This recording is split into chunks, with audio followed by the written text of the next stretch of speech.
안녕하세요. 저는 경기도의 어느 조용한 동네에 살고 있는 아줌마 사연자입니다. 저에게 있었던 일을 나누고 싶어서 사연 신청이라는 걸 도전하게 됐네요. 어릴 적부터 저와 여동생은 서로에게 가장 절친한 벗이나 다름없었어요. 3살 나이 터울이 있었지만 여동생이 워낙 씩씩하고 야무진 성격이었던 데다 저는 심성이 어리고 머릿속에 생각이 많은 아이였기 때문에 이런 차이가 있어서 오히려 둘이 잘 어우러졌던 것 같아요. 제가 망설일 때 여동생이 단호하게 굴었고 여동생이 급하게 행동할 땐 제가 차분하게 타일렀습니다. 신기하게도 둘 다 외모가 아빠를 닮은 편이었죠. 동네를 거닐면 저희 자매를 잘 모르는 어른들도 저희가 누구의 자식인지 유추를 하실 수 있을 정도였네요. 어렸을 땐 부모님 중에서 너무 아빠만 닮은 외모가 원망스럽기도 했어요. 어린 마음에 그랬던 거죠. 아빠는 듬직하고 인자한 인상을 하신 분이었고 반면에 엄마는 조금 새침한 느낌이었던 것 같아요. 전형적인 미인은 아니시지만 약간 귀여운 느낌의 새침한 분위기를 얼굴에 지니고 계신 분이었습니다. 그리고 두 분 다 서로가 재혼이었어요. 이 사실을 부모님이 직접 자식들에게 알려주셨던 건 아니고요. 우연히 두 분이 나누시는 대화를 제가 어느 날 엿들으면서 알게 됐습니다. 돌려서 표현할 것 없이 저희 집은 가난한 편이었어요. 공간은 좁았고 방음 따윈 기대할 수도 없었으니 제가 마음만 먹으면 부모님의 대화도 엿들을 수 있었던 것이죠. 당신은 옛날에 그 여자한테도 이렇게 했었어? 그런 소리를 왜 꺼내? 이미 세상에 있지도 않은 사람 얘기를. 그때 그 여자하고도 결혼 생활을 이렇게 했었는지 궁금해서 그런다. 왜? 아빠의 첫 결혼 상대는 이미 세상뿐이 아니셨습니다. 나중에 다른 대화 속에서 듣고 유추했던 반 그분이 젊은 나이에 심장마비로 갑자기 세상을 떠나셨다는 전말이었죠. 그런가 하면 엄만 첫 결혼 상대였던 분과 성격이 너무 안 맞아서 죽일 듯이 싸우기만 하다가 끝내 이혼을 하셨던 모양이었고요. 그랬던 게 우연이 아닌 모양이었을까요? 엄만 자꾸만 당신 스스로의 성질에 못 이긴 채로 아빠와 싸우려고 들었고 어느 날 갑자기 아무런 예고나 언질도 없이 집을 나가셨습니다. 그럴 리가 없어. 엄만 돌아오실 거야. 우릴 버린 게 아니실 거야. 엄마가 사라지고 며칠 뒤 전 현실을 부정하며 여동생에게 희망을 줬어요. 그러나 저보다 어린 여동생이 단호하게 고개를 흔들더군요. 아니야, 언니. 엄마 우릴 버렸어. 우리도 버리고 아빠도 버렸어. 이제 엄마는 안 와. 그걸 네가 어떻게 알아? 힘든 일이 많았으니까 엄만 잠시 떠나신 것뿐이고 곧 다시 돌아오실 거야. 우리가 엄마 없이 어떻게 살아? 엄마는 항상 지겹다, 도망가고 싶다, 이런 소리 했었잖아. 엄마는 아빠하고 우리랑 살기 싫어했었어. 엄마는 다른 인생 살고 싶다 했었거든. 그러면 넌 이대로 엄마가 영영 안 돌아오는 게 좋다는 거야? 좋다는 게 아니라 엄마가 안 돌아오는 게 사실이라는 걸 언니한테 알려주고 있는 거야. 그러니까 엄마한테 기대하지 마. 포기해. 저도 그 당시엔 아직 어리다고 할 수 있었는데 저보다 어린 여동생이 그 조그만 게 대체 뭘 한다고 그런 의젓한 태도로 맹랑한 소리를 할 수 있었는지 모르겠네요. 여동생이 너무 단호하게 말을 하니까 제가 말문이 턱 막히면서 대꾸가 더 안 나갔던 것 같아요. 아빠한테 울면서 진짜로 엄마가 영영 안 돌아오는 게 맞냐는 질문을 제가 5번도 더 했을 거예요. 반면에 여동생은 뾰로통한 표정으로 엄마가 없는 일상에 적응해 나가고 있었을 뿐이었죠. 아빠는 엄마가 집을 나가셨다는 것에 어쩔 줄 몰라하며 슬퍼하고 당황하는 저를 보며 가슴 아파하셨고 의연하게 현실을 받아들이고 조용히 있는 여동생을 보면서도 가슴 아파하셨습니다. 자식이 너무 빨리 철이 들어도 부모의 입장에선 서글픈 법인가 보더라고요. 아빠가 너희들한테 정말 많이 미안하다. 엄마의 빈자리까지 아빠가 다 채우진 못하겠지만 앞으로 많이 노력해 볼게. 그러니까 너희들도 아빠를 믿고 따라와줬으면 좋겠다. 아빠가 부탁할게. 아빠는 눈시울을 붉히시며 저희 자매를 앉혀놓고 말씀하셨던 날 저 또한 울먹이며 고개를 끄덕였어요. 여동생은 담담하게 알겠다고 대답을 했죠. 그렇게 전 엄마가 영영 가족의 곁을 떠나셨음을 인정하게 됐던 것 같아요. 남은 세 식구 어떻게든 더 힘내서 잘 살아보자고 말을 나눴던 이후 아빠는 더욱더 열심히 일을 다니기 시작하셨습니다. 아빠는 현장 일을 다니시던 분이었어요. 여동생이 아장아장 걸음마를 하던 시절까지만 해도 아빠는 제법 번듯한 직장에 다니셨던 분이었는데요. 어느 날 갑자기 정말 하루아침에 그 회사가 문을 닫았더랬죠. 부도가 났다고 하더라고요. 아빠를 포함한 대다수의 근로자들이 이런 무책임한 사태를 받아들일 수 없다고 하면서 목소리를 모았지만 아무 소용이 없었습니다. 오히려 시간만 날렸을 뿐이었죠. 그때 일로 상처를 크게 받으셨던 아빠를 전에 함께 일하셨던 예전 동료분이 위로를 해주시며 현장 일을 배워보라고 권해주셨던 겁니다. 그 바람에 아빠가 현장 일을 다니게 되셨고요. 아빠는 체격도 좋은 편이셨고 곧잘 적응을 해내셨어요. 처자식을 먹여 살리기 위해서라면 이까짓 일은 고생도 아니라고 그런 말씀을 해가며 현장 일을 다니셨었죠. 하지만 일이 없을 땐 몇 날 며칠씩 전전긍긍을 하시기도 했었습니다. 막상 현장에 나가봤는데 예상했던 것과 너무 다르고 금전적인 부분에서 협상이 제대로 안 돼서 마음고생도 많이 하셨었고요. 그렇게 힘들게 일을 지속해 오셨던 아빠였어요. 허무하고 어이없게도 엄마가 영영 집을 떠나버리셨던 이후에도 자식들만 바라보며 이전보다 더욱 힘을 내셨던 그런 아빠였습니다. 세상에서 제가 가장 존경하는 분이기도 했고요. 너희들이 있으니까 이 아빤 어떤 힘든 일이 있든 다 해내고 이겨낼 수 있단다. 너희들을 생각하면 넘지 못할 고비나 산 따윈 이 아빠 앞에서 절대로 없는 거야. 우직한 얼굴 위로 인자한 미소를 지으시며 아낌없이 애정어린 말씀을 건네주셨던 아빠의 모습이 전 정말로 좋았습니다. 제가 지닌 감수성은 아빠로부터 물려받았던 것이 틀림없었죠. 그러나 제가 세상에서 가장 사랑하고 의지하는 존재였던 아빠를 오래도록 볼 수는 없었어요.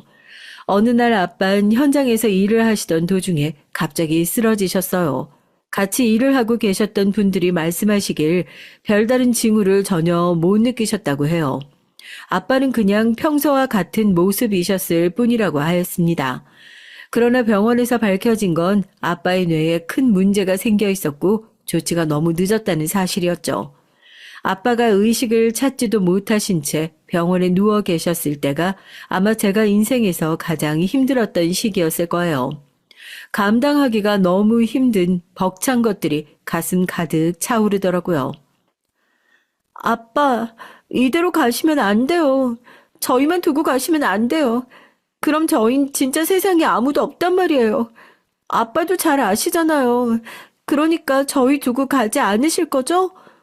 아빠가 눈을 뜨실 거라고 믿고 있을게요. 전 매일같이 울면서 기도하고 바랐어요. 어느 날은 의료진이 고무적인 얼굴로 고개를 끄덕여서 희망이 차오르기도 했었고 또 어느 날은 아빠의 상태가 나빠져서 숨을 죽이며 긴장으로 하루를 다 써버리기도 했었습니다. 천당과 지옥을 오가는 것만 같았죠. 그렇게 정확히 6주가 흘렀고 아빠는 깊은 새벽녘에 조용히 생을 마감하셨습니다. 그동안 너무 많이 울었기 때문인지 막상 아빠가 돌아가시자 크게 울음은 안 나오더라고요. 원통하고 분한 뜨거운 눈물만 줄줄 흘렀습니다. 반면에 그동안 씩씩하게 버티고 있었던 여동생이 통곡을 했어요. 여동생이 거의 숨이 넘어갈 듯이 오열을 해대는 것에 지켜보던 어른들이 모두 따라서 흐느꼈습니다. 그분들의 도움으로 아빠의 장례를 치를 수 있었네요. 저희 자매에겐 이렇다 할 친인척이 없었어요. 진작에 사라지신 엄마도 이렇게 돌아가신 아빠도 젊은 나이에 양친을 이루셨던 분들이기 때문입니다. 엄마에겐 형제가 둘 있었지만 진작에 연을 끊고 사신 지 오래였고요. 아빠는 옛날에 당신의 형제를 병으로 떠나보내신 적이 있었기에 혼자이셨습니다. 두 분에게 왕래하며 지내는 친척들이 마땅히 없었기에 당연히 자식들인 저희 자매 또한 그 누구도 없었어요. 아빠의 생전 인연들이 그나마 저희 자매를 걱정해 주셨을 따름이었죠. 너무 차갑게 들릴 수 있는 소리지만 그럼에도 이 말만은 너희에게 꼭 해줘야겠구나. 너희들 앞으로 그 누구도 믿지 마라. 잘해주겠답시고 온갖 가머니 설들로 너희를 꿰어내는 것들을 특히나 경계하고 조심해라. 너희들에게 잘해주는 상대일수록 더 조심해야 하는 거야. 특히 돈은 그 누구에게든 받지도 말고 주지도 마라. 돈 문제로 절대 남하고 얽혀서는 안 돼. 이제 세상엔 너희들 뿐이니 서로만 믿고 의지하면서 서로 손 꼭 붙들고 그렇게 살아야 된다. 정신 똑바로 차려야 돼. 아빠와 함께 현장 일을 다니셨던 어떤 분께서 저희 자매를 붙들고 그렇게 당부해 주셨어요. 당신의 사정이 조금만 더 괜찮았다면 저희 자매를 도와주었을 텐데 그러지 못해서 어른으로서 미안하다고 하셨죠. 다들 여의치 않은 주머니 사정을 지니고 계셨음에도 아빠의 병원비부터 시작해서 정말 많은 걸 도와주시고 베풀어 주셨음을 전 알고 있었습니다. 그래서 아무도 저희 자매를 책임져 주지 않는다는 것에서 오는 인간적인 서운한 마음을 내려놓고 정말 감사하다는 인사를 정중하게 거듭 드렸었죠. 그렇게 제 자신을 다잡고서 의연하게 어른들을 향해 감사 인사를 드렸을 때부터 전 제가 반쯤은 다시 태어났던 것이라고 생각을 해요. 두렵고 떨리는 심정을 뒤로하고 어떻게든 앞으로 살아나갈 궁리부터 하고 있었으니까요.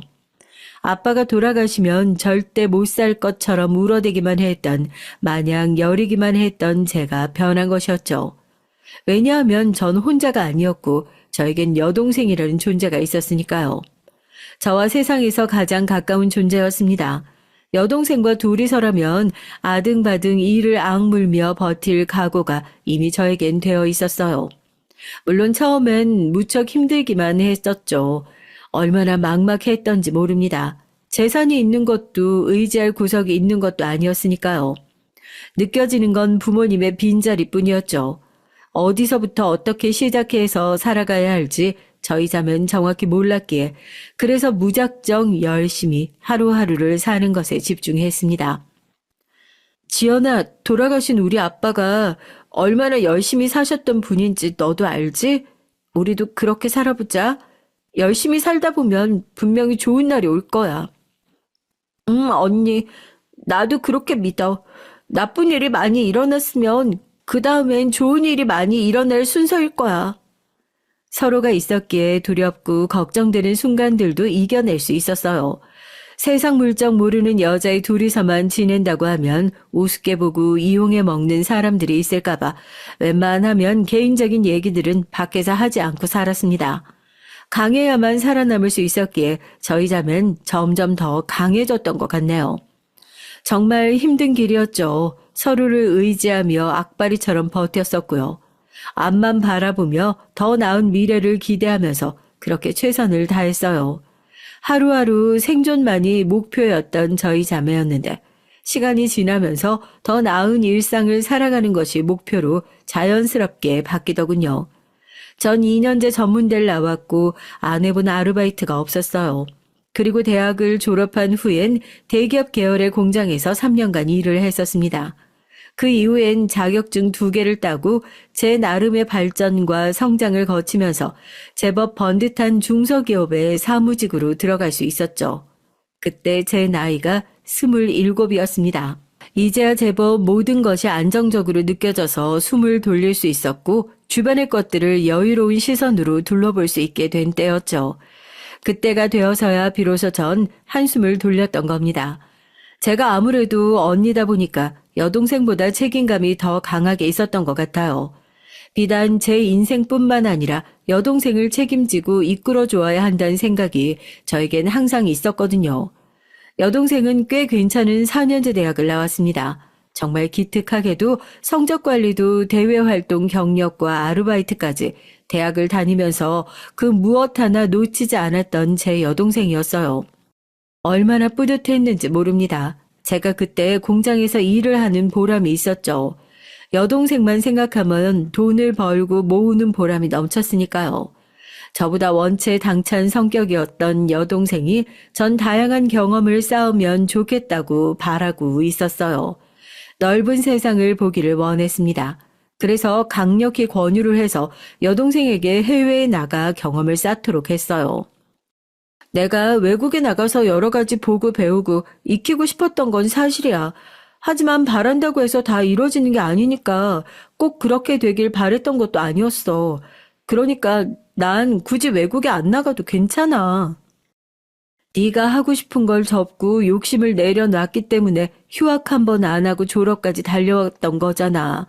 그런 만큼 빨리 취업해서 사회생활하고 자리 잡고 돈 벌고 싶단 네 마음 뭔지 내가 잘 알아.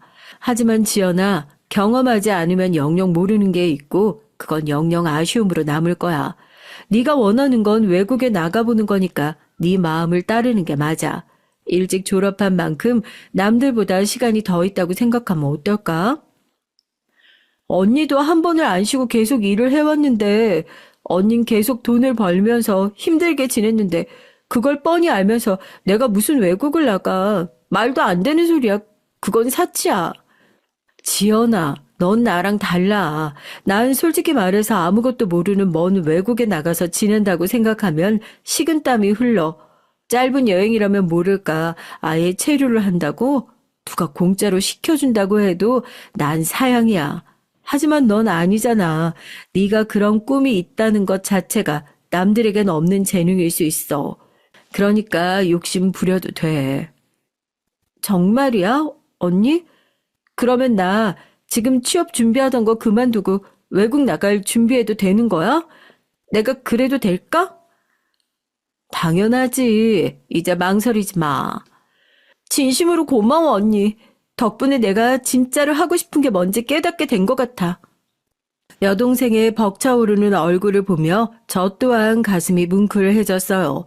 솔직히 여동생은 꽤 독립적인 성격이었지만 전 아니었거든요. 외로움도 잘 탔고요.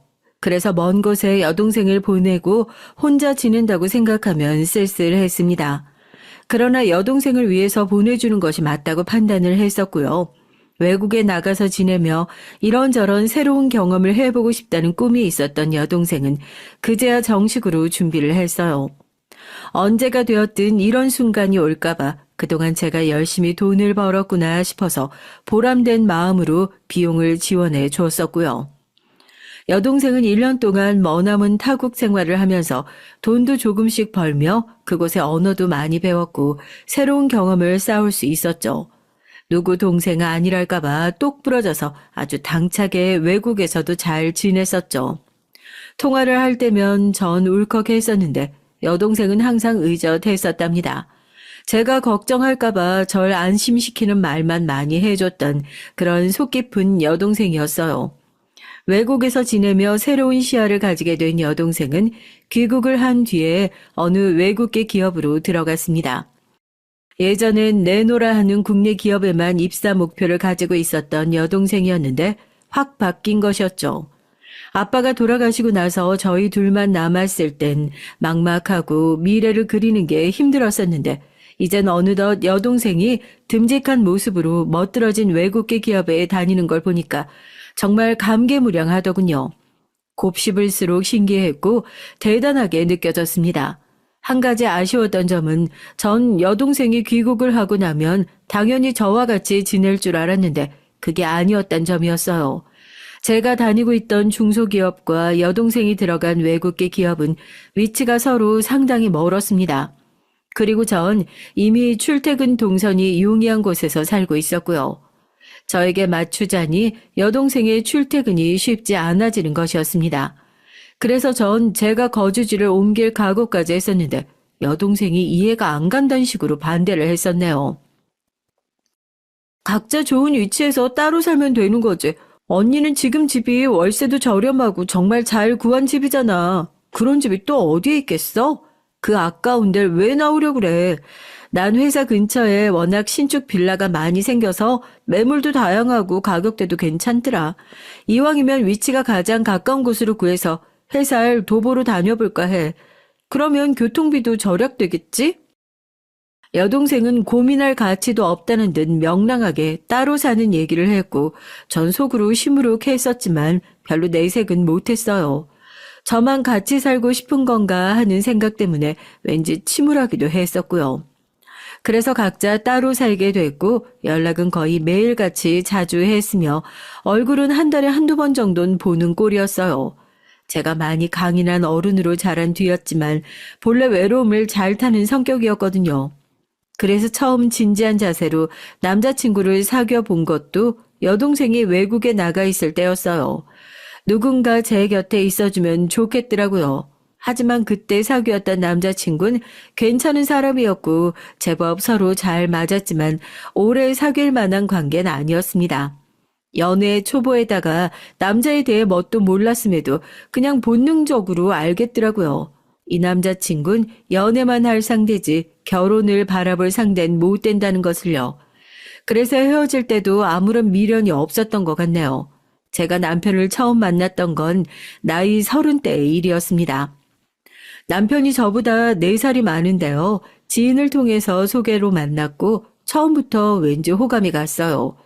이상하게 제 마음에 끌리더라고요. 살면서 연애를 딱 2번, 그것도 대학 시절에만 잠깐 해봤고 그 이후로는 여자를 만나본 적이 없단 소리를 멋쩍어 하면서 말을 하던 남편을 보면서 전체가 눈앞에 있는 사람하고 결혼까지 가게 될 것 같다는 예감을 받았었죠.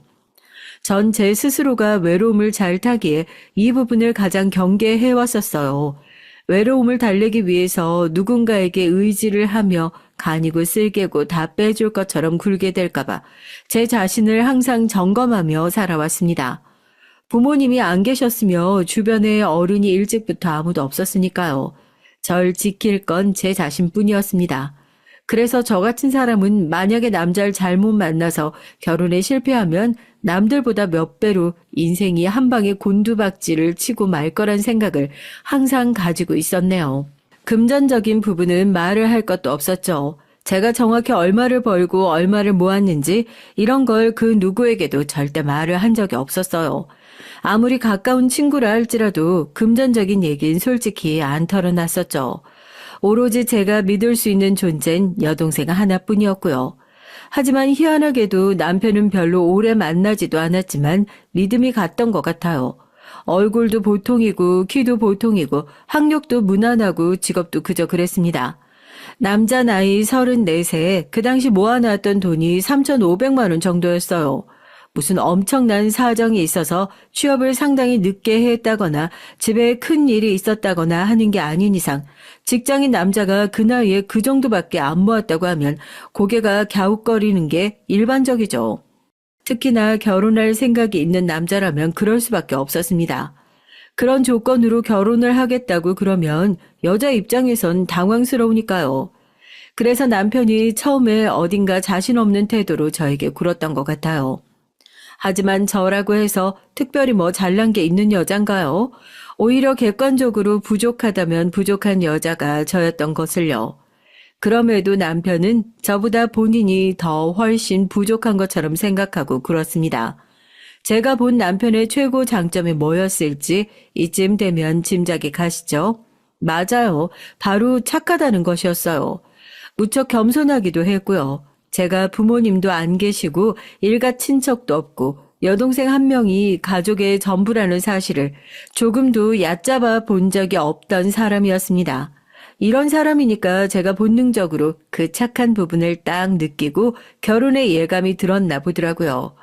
제가 남편과 결혼할 마음이 있다는 사실을 당연히 알릴 상대는 여동생이었는데요. 깜짝 놀라면서도 흔쾌히 찬성해줬습니다. 일단 성격 좋으시고 서글서글 하시잖아. 볼 때마다 나한테도 정말 친절하게 잘해주시고 난 그분이 내 형부가 되신다면 마음에 들어. 정말? 바로 그렇게 좋아해주니까 내 마음도 놓인다. 그런데 딱 한 가지 돈을 많이 못 모으셨다는 게 약간 좀 그러네. 에휴, 그건 지연이 너도 어떤 사정이 있었는지 들어봐서 잘 알잖아. 아니까 이런 소리 하는 거야, 언니.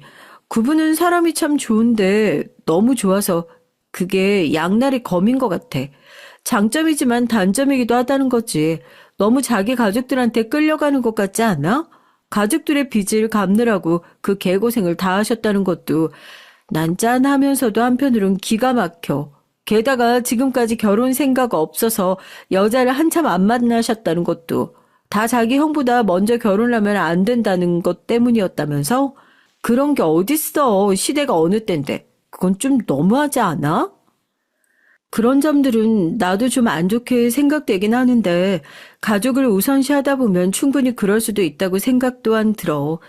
만약 지연이 네가 사업을 하겠답시고 크게 일을 벌였다가 망해서 크게 다 빚이 됐다면 난 당연히 무조건 널 도와서 그 빚을 갚아줄 거야. 내가 내 돈 모으고 잘 사는 건 의미 없지. 네 상황이 나아지는 게 우선일 테니까.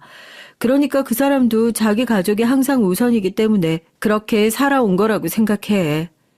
얼씨구, 언니 말하는 거 보니까 이미 푹 빠질 대로 빠져서 머릿속은 결혼식까지 다 마친 상태구만. 내가 뭐라고 조언을 하든 안 들어먹을 것 같네. 그래, 언니가 그렇게 좋다면 그 정도 마음에 걸리는 것쯤이야. 무시하고 결혼해도 될 것 같아. 사람이 괜찮으면 솔직히 장땡이지. 여동생이 웃으며 절 놀려댔는데 그 앞에서 반박이 안 됐어요. 남편하고 이미 결혼하겠다는 생각이 저는 확고한 상태였거든요. 그래도 어쨌든 하나뿐인 제 가족이 흔쾌히 축하해주는 결혼을 하게 돼서 행복하고 만족스러웠네요. 성실하고 부지런한 제 남편이 돈을 그 나이까지 그 정도밖에 못 모았던 건 집안 사정 때문이었습니다. 남편의 부친, 그러니까 저에겐 시아버지 되시는 분은 예전에 보증을 잘못 서셨다가 집안을 말아 잡수셨고요. 남편이 중학교 3학년 때 술병이 나서 돌아가셨습니다. 남편에겐 5살 차이에 형이 한 명 있죠. 어려서부터 남편은 조용하고 차분한 아이였다고 하던데 아주버님은 아주 어렸을 적 어떤 아기였던지까지는 알 길이 없었지만 확실한 건 사춘기 나이 때부터 문제를 많이 일으키던 학생이었다는 사실이에요. 조급하고 매사에 경거망동을 해서 시끄럽게 잡음을 내며 지냈다고 하더라고요. 껄렁껄렁하게 다니다가 결국 고등학교 때 학교도 잘렸고요.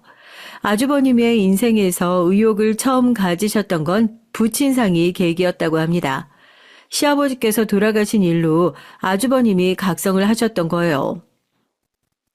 아버지가 안 계시니 이젠 내가 뭐라도 해봐야 돼. 어머니, 저만 믿으세요. 제가 누굽니까? 이 집안 장남입니다. 그리고 시어머니께선 무척이나 감동을 하셨다고 해요. 시어머니 물론이고 돌아가신 시아버지 역시도 굉장히 사고방식이 옛날에 갇혀있는 분들이라서 무조건 장남이 최고다라는 생각을 가지고 계셨거든요. 장남이 집안의 기둥이라고 여기셨죠. 그랬건만 아주버님이 계속 실망스러운 행보를 선보이니 얼마나 속이 상하셨겠나요. 드디어 아주버님이 정신을 차리고 똑바로 살아보겠다고 선언을 하신 것에 시어머니께선 감동의 눈물마저 훔치셨답니다. 중졸인데다가 머리가 비상하지도 않고 미천도 없었던 아주버님이 뭘 하실 수 있겠나요. 함께 어울려 놀던 인맥에 기대는 것뿐이었습니다. 소위 양아치라고 불렀던 아는 형들을 찾아가 일자리가 필요하다고 아주버님은 청했습니다. 그렇게 나이트클럽에서 일을 하게 되셨다고 하네요. 당시에 시어머니께선 첫째는 무슨 일을 하냐는 질문이 들어오면 그냥 직장 다닌다라고만 대답을 하셨다는 얘기입니다. 체면 때문에요. 하지만 아주버님을 부끄러이 여기신 건 아니었어요. 오히려 기특하고 가볍게 여기셨죠. 돌아가신 시아버지 대신 열심히 살아보려는 아주버님의 노력을 높이 사셨습니다. 하지만 아주버님은 그런 일을 하시면서 헛바람이 제대로 잘못 들었고요. 그때 여자 문제도 엄청 시끄럽게 일으켰다네요. 결국 허무맹랑한 꿈을 가지게 되셔서 사업을 한다고 그러셨습니다. 기껏 나이트클럽 등지에서 3년을 굴러놓고서 사업이란 위험천만한 길을 걷는다고 하는 것이 솔직히 주변에선 만류할 만하잖아요. 그런데 시어머니께선 무조건적으로 아주버님을 지지해 주셨다네요. 이유는 하나였습니다. 장남의 길을 살려줘야 하니까요. 할 수 있다면 응원을 해 주셨죠. 남편은 암만 해도 그 사업이라는 게 잘 될 것 같지 않아서 반대하는 입장이었대요. 하지만 괜히 반대의 목소리를 냈다가 시어머니께 한 소리 크게 들었고요. 남편은 집에 손 한 번 안 벌리고 스스로의 힘으로 대학을 다니던 착실한 청년이었어요. 공부를 아주 잘한 건 아니었지만 아주버님과 다르게 성실한 학창 시절을 보냈고 성적은 보통이었죠. 대학은 더 좋은 곳을 갈 수 있었지만 돈 때문에 눈을 낮춰서 장학금을 준다는 곳으로 골랐고요. 그런 착실한 아들, 뭐든 조용히 잘 해내는 효자가 바로 제 남편이었는데 시어머니께선 항상 아주버님만 위하셨다는 것이 이해가 안 되고 참으로 씁쓸한 대목입니다. 아주버님의 사업은 초반엔 꽤 잘 됐다네요. 그게 독이 됐죠. 사업 초보자가 초반에 성공을 맛보자 너무 흥분을 해서 즉각 더 크게 일을 벌였던 겁니다. 그랬던 만큼 실패의 크기가 더 커졌던 것이고요. 결국 그 사업은 폭삭 망했습니다. 상심에 빠진 아주버님은 술병을 끼고 사셨고요. 그 모습이 시어머니께선 너무 안쓰러웠던 거예요. 술병이 나서 돌아가신 시아버지가 떠오르셨던 모양입니다. 이대로 가다간 당신의 귀한 장남이 잘못되는 게 아닐까 싶어 죄 없는 차남을 달달 볶으셨죠. 네 형이 저렇게 됐는데 동생으로서 두고만 볼 거 아니지? 네가 나서줘야 된다. 이제 믿을 건 너뿐이야. 시어머니의 말씀을 남편은 거스르지 않았습니다. 천성이 그런 사람이었으니까요. 더 괜찮은 이름 있는 회사를 들어갈 수도 있었지만 당장에 돈을 더 벌 수 있는 곳으로 선택을 해서 남편은 취업을 했어요. 어디서 어떤 일을 하며 경력을 쌓는지가 정말 중요한 문제인데 남편은 자기 형이 진 빚을 갚기 위해서 그걸 더 우선시했던 거예요. 남편은 열심히 일을 해서 자기 몫에 생활비 조금만 남겨두고 전부 다 집에다 줬습니다. 자기가 진 빚도 아닌데 가족이니까 당연하다고 생각해서 그렇게 했던 거고요. 그런데 시어머니께선 술독에만 빠져 살다가 간신히 돈을 벌러 나가서 빚을 갚기 시작한 당신의 장남만 안쓰러이 생각하시고 대견하다고 보셨어요. 아주버님이 하면 안타깝고 눈물 나는 것이고 제 남편이 하면 당연한 것이었습니다. 그런 차이가 있었던 거죠. 빚을 갚는 부분에 있어서도 법률 자문을 구한 덕분에 그게 아주 큰 도움이 됐다고 하던데요. 이건 역시도 남편이 성실하니까 좋게 봐줄 수 있었던 직장 상사분이 자기 지인을 통해서 법적으로 잘 아는 전문가를 소개시켜주어 가능했던 일이었습니다. 그게 아니었다면 무지가 죄라는 명목하에 빚을 갚는데 몇 년 더 걸렸을 거라고 남편이 얘기를 하더라고요. 이건 역시도 그러니까 남편의 공이었는데 시어머니와 아주버님은 이것에 대해서는 별다른 얘기를 안 하시고 당연히 그렇게 될 흐름이었다는 식으로 여기시는 것 같았어요. 그리고 또한 남편이 주변으로부터 여자를 소개시켜 주겠다는 제안을 많이 받았는데 시어머니께서 거품을 물며 반대하셨다고 합니다. 네 형은 아직 결혼도 못하고 저러고 있는데 네 순서도 못 가리고 혹시 먼저 결혼한다거나 그러면 절대 안 된다. 그건 절대로 안 돼. 그리고 넌 주변에 여자가 있다고 하거든. 네 형부터 먼저 소개시켜줘. 네 형이 장가를 가야 너도 가지. 결혼은 무조건 장남이 먼저라는 주장이었어요. 참나 하나부터 열까지 정말 답답하지 않나요? 이러니까 제 여동생이 제 남편이란 사람만 보면 괜찮지만 그 집안을 보면 마음에 걸린다고 한 것이었죠. 시어머니하고 아주버님도 아주 환장할 분들인데 남편이 워낙 자기 가족이라고 하면 무르게 구니까요. 그럼에도 어쨌든 전 남편이라면 믿을 수 있을 것 같아서 이런 사람 또 없겠다는 생각으로 결혼을 하게 됐습니다. 그때까지 아주버님은 미혼이셨는데요. 남편이 어떻게 먼저 결혼을 할 수 있었냐고요? 사연이 좀 있었다네요. 빚을 다 갚고서 자신감을 찾으신 아주버님은 어떤 마음에 드는 여자한테 공을 들이면서 반년 넘게 애를 썼는데 끝내 사귀어보지도 못하시고 차이셨던 거예요.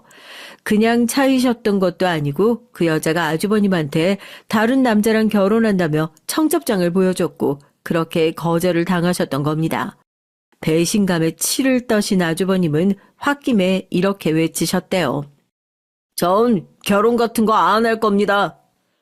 어머니께서 깜짝 놀라서 왜 그런 농담을 하냐고 물으셨지만 아주버님은 진담이라고 하시며 자기 동생이라도 빨리 결혼을 해야 대를 이을 것 같다고 그러셨죠. 그러자 시어머니께선 이거 큰일이다 싶어 생각을 바꿔서 제 남편 보고 좋은 사람 있으면 얼른 결혼해라 이러셨던 거예요. 당연히 한 푼도 지원은 못 해주시면서 말이죠. 그로부터 몇 달 뒤 남편이 절 만났던 겁니다. 시어머니께선 제 가정 환경을 아시고선 처음에 무척 어이없단 표정을 지으셨어요. 아무나 좋은 사람 있으면 결혼하라고 내가 말을 그렇게 하긴 했는데 그래도 그렇지 우리 둘째가 결혼할 여자를 보는 기준이 너무 낮네. 너무 기가 막혀서 화를 낼 힘도 없다고 하셨던 시어머니 앞에서 전 속으로 상처를 받았지만 제 여동생 특유의 씩씩한 표정을 떠올리면서 그걸 흉내내며 의연하게 있었어요. 그러자 시어머니께서 쥐뿔 가진 것 하나 없는 주제에 뻔뻔함 하나는 인정하겠다고 하셨었죠. 전 남편이 좋아서 결혼하는 것이었으니 절 못마땅하게 여기시는 시어머니라든지 그런 시어머니로부터 평생 편애만 받으며 살아오신 아주버님은 별로 신경이 안 쓰였네요.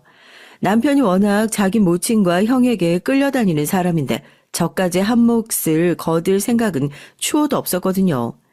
제 남편한테나 잘하고 싶었습니다. 이 사람이 못 받고 살아온 애정을 제가 주고 싶었고요. 그런 마음이었는데 당신에게 저자세로 나오지 않는 며느리의 모습이 마음에 들지 않으셨는지 시어머니께선 얼마 지나지 않아 절 향해 그런 내색을 비치셨습니다. 가정 환경은 역시 어쩔 수 없는 건가? 부모가 없다 보니 어른을 공경하고 모실 줄을 모르네. 제가 고아라서 당신에게 효를 다하지 않는다고 하셨어요. 그 어이없는 발언을 듣고 전 아무렇지 않은 척 넘길 따름이었죠. 괜히 대꾸해서 빌미 제공해드리고 싶지가 않았어요. 시어머니의 막말을 남편은 평생 들어와서 그런지 아무렇지도 않아 했는데 저에겐 오히려 그 부분이 더 충격적이었네요. 저에게 막말 공격이 안 먹히자 시어머니께서는 그 후로 자꾸만 당신의 둘째 아들이 천하의 효자임을 강조하셨어요. 그 의도를 알 것 같았죠. 시어머니께서는 우리 효자한테는 너보다 내가 더 중요하다 이걸 강조하며 으스대고 싶으셨던 겁니다. 기가 막혔네요. 둘째가 효자인 걸 그렇게나 잘 아셨다면 진작에 좀 대우를 해주고 챙겨주시지 왜 첫째만 그렇게 싸고 노신 건지 이해가 안 됐습니다. 제가 시어머니 때문에 골치가 아프다고 하자 여동생이 안타까워하면서도 웃음을 지었더랬죠. 생각해보니까 새삼 신기한 것 같아. 우리끼리 남겨져서 정말 힘들었던 때가 엊그제 같은데 어느새 언니가 이렇게 이미 결혼해서 그것도 모자라서 시댁 문제 겪고 있다고 하잖아? 이렇게 보니까 우리가 나이 먹기는 했어. 그치? 얼씨구, 넌 내 상황이 그렇게 재밌지? 근데 지연아, 너 아직 결혼 생각 없어? 응, 난 전혀 급할 게 없어. 그래, 천천히 괜찮은 놈 있나 잘 찾아봐. 물론 내 눈엔 네가 어떤 놈을 데려와도 너보다 못나 보일 테니까 그런 줄 알고. 언니 때문에 내가 남자 보는 눈이 엄청 높아지겠네. 여동생은 언젠가 조카가 태어나면 멋지게 이모 노릇을 하고 싶다면서 그런 마음으로 앞으로 일을 더 열심히 해서 사회적으로 성공하는 게 목표라고 했습니다. 그 소리를 듣고 제가 가슴이 뭉클했죠. 대학 잘 나와서 외국도 다녀와서 멋진 기업에 몸담고 있는 여동생이 더 높은 목표를 가지고 있다는 것 자체가 그 인생이 눈부셔서 제 가슴이 다 벅차오르는 감각이었어요. 앞으로 펼쳐질 미래가 더 기대될 수밖에 없었죠. 그랬건만 어째서 모든 최악의 일은 아무런 예고 없이 갑자기 일어나는 걸까요? 엄마가 가족을 버렸던 것, 아빠가 쓰러지셨던 것, 그리고 여동생이 교통사고를 당했다는 것. 그 모든 것에서 한 번도 마음의 대비가 되어 있었던 적이 없었습니다. 주말 아침 게으름을 피우지 않고 가볍게 운동을 나섰던 여동생은 전방주시를 하지 못했던 승합차에 치였어요. 중환자실에서 꼬박 나흘을 버티다가 눈물나게 아까운 생을 마감했고요. 너무 믿기지가 않아서 처음엔 울다가 웃음이 나왔어요. 아니야. 이거 거짓말이야. 지연이가 왜 죽어? 그럴 리가 없지. 현실이 믿어지지 않았어요. 너무 커다란 충격을 받은 제 뇌가 사실을 인정하는 걸 거부한 모양이었습니다. 그렇게 멍하니 고개를 가로젓길 반복했던 저였고 그런 절 대신해서 장례식장에서 고군분투했던 남편이었어요. 슬픔과 충격 속에서도 남편은 꿋꿋하게 자기 역할을 다 해줬죠. 낙골당 한편에서 안식을 취하게 된 여동생은 사진 속에서 환하게 웃고 있었습니다. 그제서야 전 조금씩 인정이 되더라고요. 제 여동생은 이 세상을 떠났고 한 줌의 죄가 되어 영원한 안식으로 빠져들었다는 사실이 받아들여졌습니다. 생전에 여동생은 일기를 종종 썼어요. 저도 몰랐는데 유품 정리를 하다 알게 됐습니다. 그리고 그 일기 속에서 만약에 저희 자매 중 한 명이 일찍 죽는 불상사가 벌어진다면 남은 한 명이 많이 슬퍼하지 말고 인생을 더 씩씩하게 살아갔으면 좋겠다고 적은 내용을 발견했어요. 만약 자신이 먼저 죽는다면 하늘나라에서 절 지켜보며 지켜줄 것이고 제가 만약 먼저 죽게 된다면 자신은 방황하지 않고 제가 하늘나라에서 다 지켜보고 있을 거라고 믿으며 더 멋지게 인생을 살 거라고요. 여동생이 그런 생각들을 일기장에 써놨더라고요. 그게 저에게 큰 힘이 됐고요. 여동생이 하늘나라에서 이미 저를 다 지켜보고 있을 것이라는 확신이 들었습니다. 아빠와 만나서 제 걱정을 하고 있을지도 모를 일이었죠. 그래서 슬픔과 좌절에 빠져 있지만 말고 하늘을 원망하는 것도 그만두고 이젠 더 보람된 하루하루를 보내야겠다는 각오를 하게 됐어요. 무엇보다 저에겐 묵묵하고 든든하게 제 곁을 지켜주고 있는 남편이 있었으니까요. 함께라면 그 어떤 시련도 이겨낼 수 있었습니다. 그렇게 다시 힘을 내어 일상 속으로 돌아왔던 어느 날이었어요. 아주버님이 선을 봤는데 그게 잘 돼서 바로 결혼을 하기로 했다고 그러더군요. 아주버님보다 2살 아래의 여자고 중학교 교사라고 했습니다. 나이도 많은 여자가 직업도 선생이니 얼마나 우리 아들을 가르치려고 들까 싶어서 그게 벌써 속상하고 신경 쓰이지만 별 수 없지. 이러다가 우리 아들이 노총각으로 영영 늙어 죽을까 봐 그게 더 무서우니까. 말씀은 그렇게 했지만 아주버님과 비교해서 조건이 상당히 좋은 여자임은 자명했으니까요. 이게 웬 떡이냐 싶어서 흥분하신 기색이 역력했고요. 만나자마자 아주버님 쪽에서 그 여자한테 강력하게 결혼 의사를 내비쳤다는 후문입니다. 진작에 이 기쁜 소식을 알려주고 싶었지만 여동생을 잃어서 힘들어하는 저를 배려해 이제야 알려주는 것이라고 시어머니께서 그러셨어요. 그런데 가만히 듣자 하니까 아주버님이 선을 보셨던 시기가 제 여동생이 교통사고를 당하고 바로 다음 날이더라고요. 이 대목에서 입맛을 썼지만 이미 선을 받고 결혼하기로 했다는데 이제 와서 서운해하는 건 의미가 없을 것 같아서 가만히 있었죠. 하지만 다른 대목에선 도저히 가만히 있을 수가 없었습니다. 네가 좋게 마음 써줬으면 좋겠구나. 너 돈 생겼잖아. 돈이라뇨? 보험금 생겼잖아. 1억은 된다면서. 어머님이 그걸 어떻게 아세요? 들었으니까 알지. 이왕 돈도 생긴 김에 넌 네 시숙 결혼하는데 크게 마음 좀 써줘야 하지 않겠니? 제 심장이 차갑게 식는 순간이었습니다. 다른 돈도 아니고 제 여동생의 목숨값이라고 할 수 있는 생각만 해도 가슴 아프고 귀한 돈이었어요. 그걸 시어머니께선 입에 올리고 계셨습니다. 아주버님이 결혼을 당장 하셔야 하는데 돈이 없으니까 저보고 크게 보태라고 하셨어요. 액수를 시어머니께서 어떻게 아셨겠나요? 전 말씀드린 적 없는데요. 당연히 제 남편을 통해서 아신 거였겠죠. 정말이지 이 무례하고 천박한 시어머니 언행이나 가족들에게 마냥 끌려가고 사는 남편의 태도나 지긋지긋하고 신물이 났습니다. 어머님, 제가 왜요? 그 돈이 어떤 돈인데 제가 왜 그걸 아주버님 결혼을 시켜드려야 돼요? 돈이 없으면 없는 대로 형편에 맞춰서 결혼하시면 되는 거죠. 이게 미쳤나? 어디서 누나를 부라리고 말을 똑바로 해? 선생질하는 고상한 며느리 들이려면 그래도 결혼할 때 돈을 좀 드려야지. 이미 그쪽에다가 말 다 해놔서 모르지도 못해. 결혼할 자금 있다고 그쪽에 이미 말을 다 해놓으셨군요. 그 자금은 사실 저한테 있는 돈이고요. 정말 어이가 없네요. 떡줄 사람은 생각도 안 하는데 대체 어디까지 멋대로 가정하신 건가요? 전 그럴 생각 추호도 없습니다. 이런 건방진 것, 넌 왜 인정머리가 그렇게 없냐? 왜 너 같은 게 우리 효자한테 들러붙은 거야? 들러붙다니요. 들러붙은 건 제가 아니라 어머님이겠죠. 어머님이랑 아주버님 두 분 다요. 제가 일침을 가했을 때 시어머니께선 제 뺨을 세게 치셨어요. 헛웃음이 나오더군요. 모든 걸 다 끝내버려야겠다는 분노가 그 순간 제 가슴속에 타올랐습니다. 시어머니께선 저에게 있는 욕 없는 욕 다 하시면서 아예 저주를 퍼부으셨고요. 저는 더 이상 드릴 말씀이 없으니까 집에서 나가달라 그랬습니다.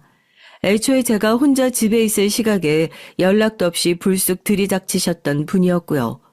못 나간다고 소리를 지르기에 억지로 간신히 쫓아냈습니다.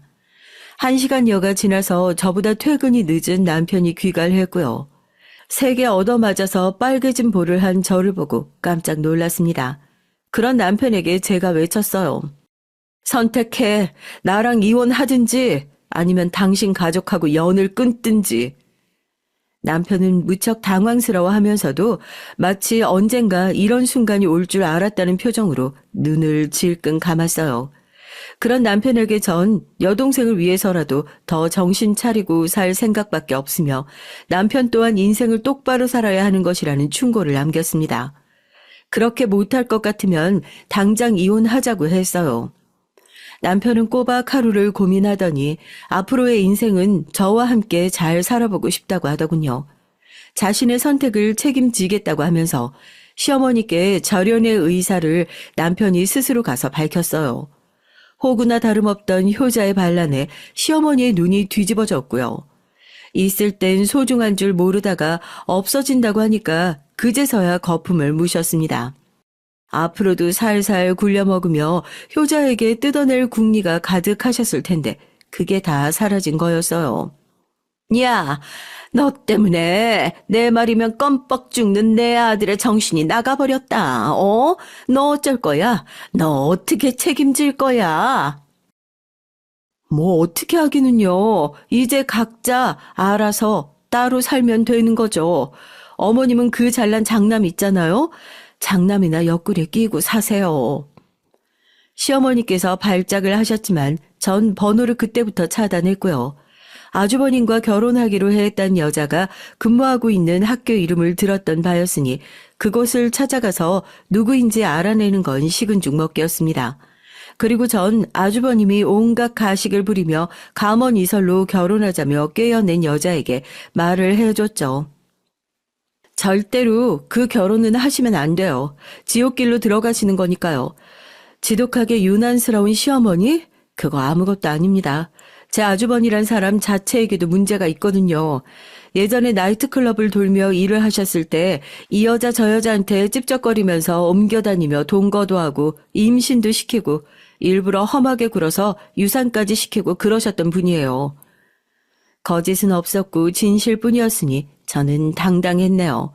그러자 그 여잔 얼굴이 사색이 된 채로 절 향해 연신 고맙다는 인사를 해줬습니다.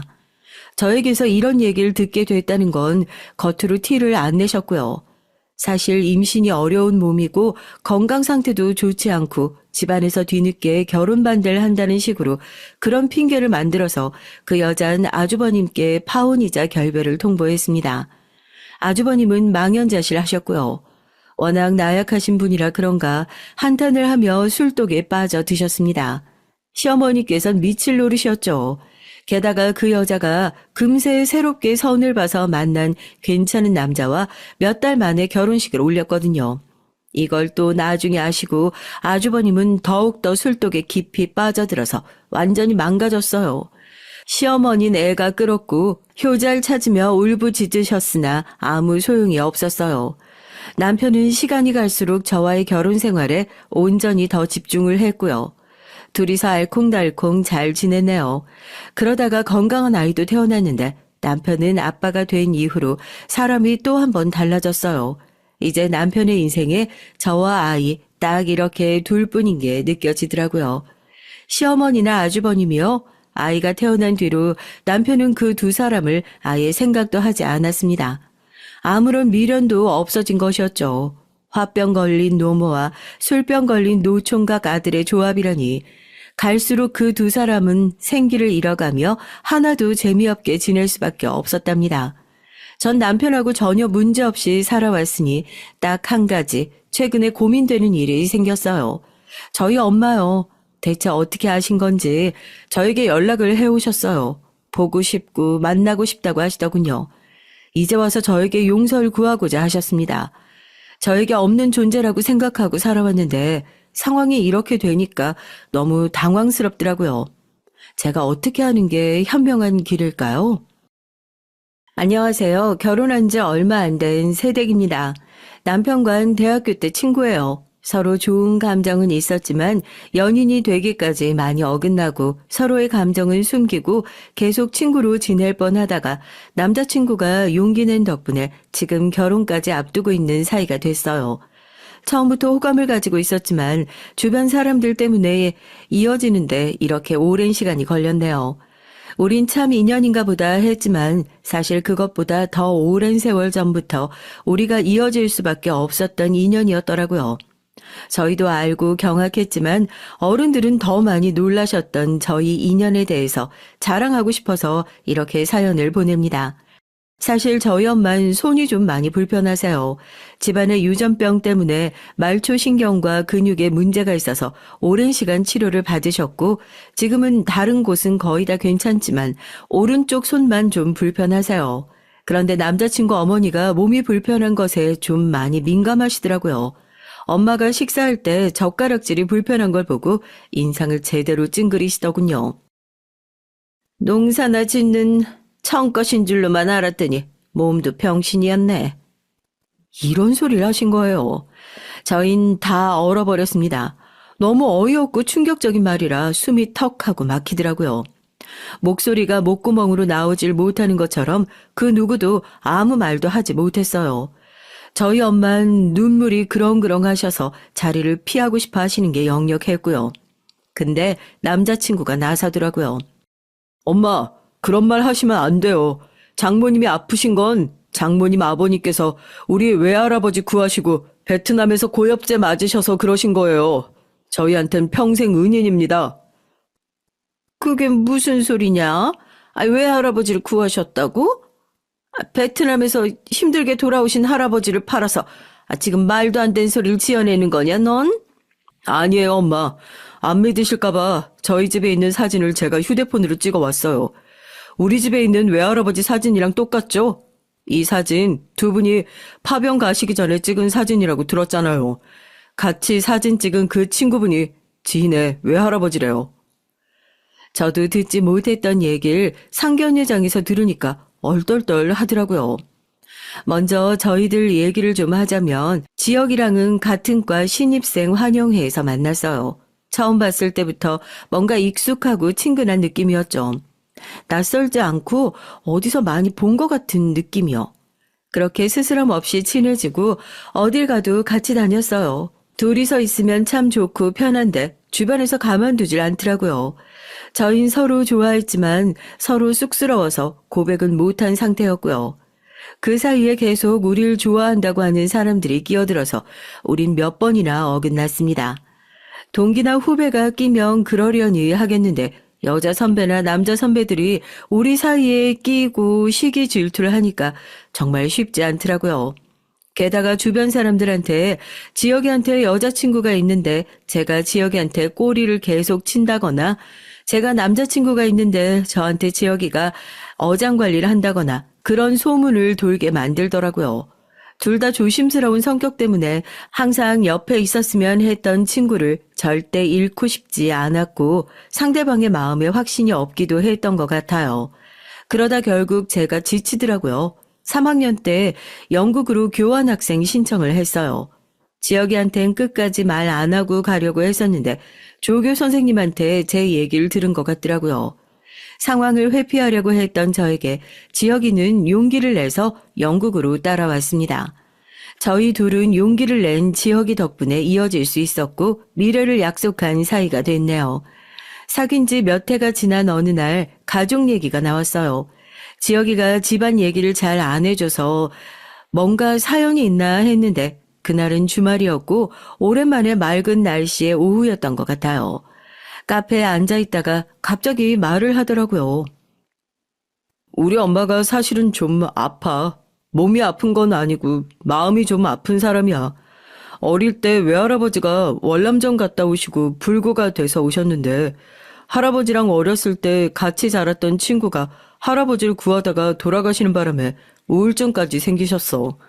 항상 어둡고 몸이 불편한 상태시다 보니 엄마한테 사랑을 많이 주지 못하셨대.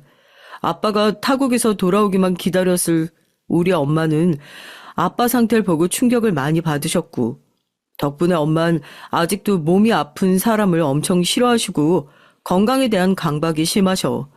더러운 건 절대 못 만지게 하시고, 나 캠핑이나 여행도 절대 못 가게 하셨어.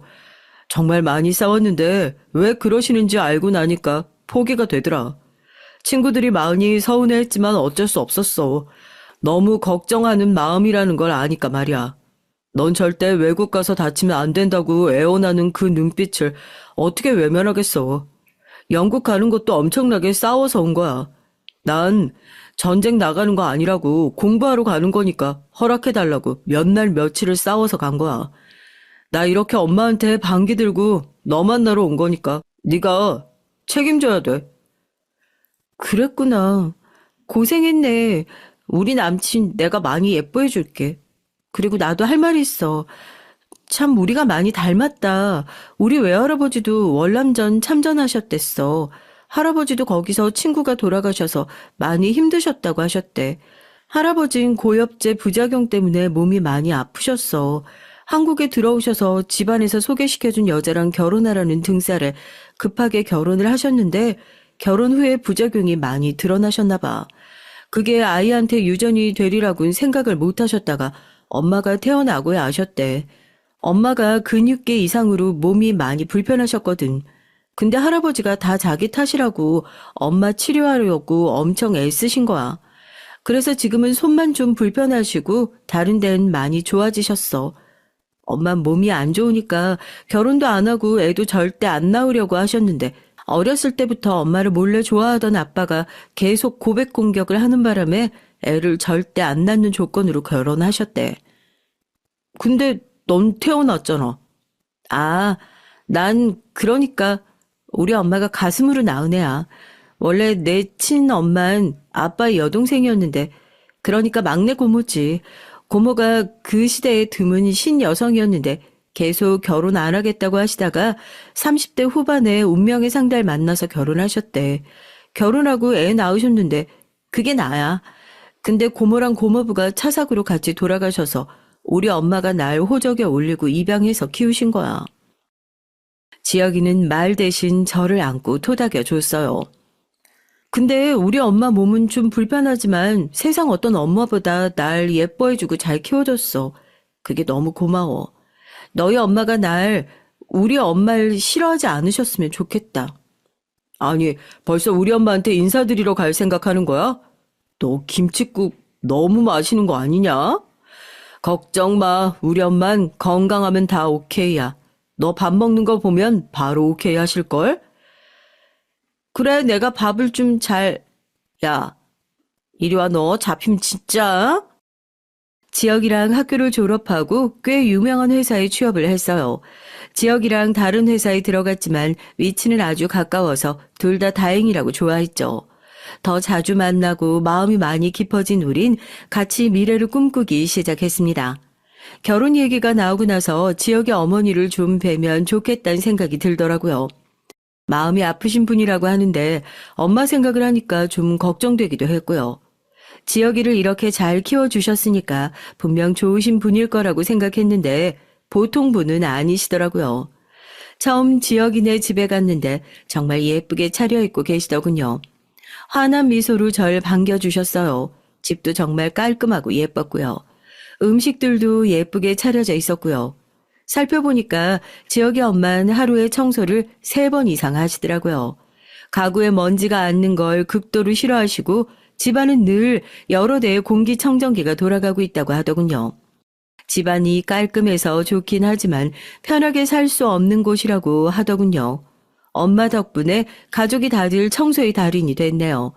그렇지만 아무도 엄만 이길 수 없다고 하더라고요. 같이 식사를 하는데 제 먹는 모습을 유심히 보시더라고요. 잘 먹는 모습이 참 보기 좋다고 여러 가지 음식을 권하시는 겁니다. 그래서 주시는 대로 잘 받아 먹었는데 참 건강해서 좋아하셨어요. 그러다가 갑자기 화를 내시더라고요. 아니, 음식을 꼭꼭 씹어 먹어야지. 깜짝 놀란 제가 사례가 들어서 헛기침을 하기 시작했고 지혁이가 급하게 등을 두드려주고 물을 주더라고요.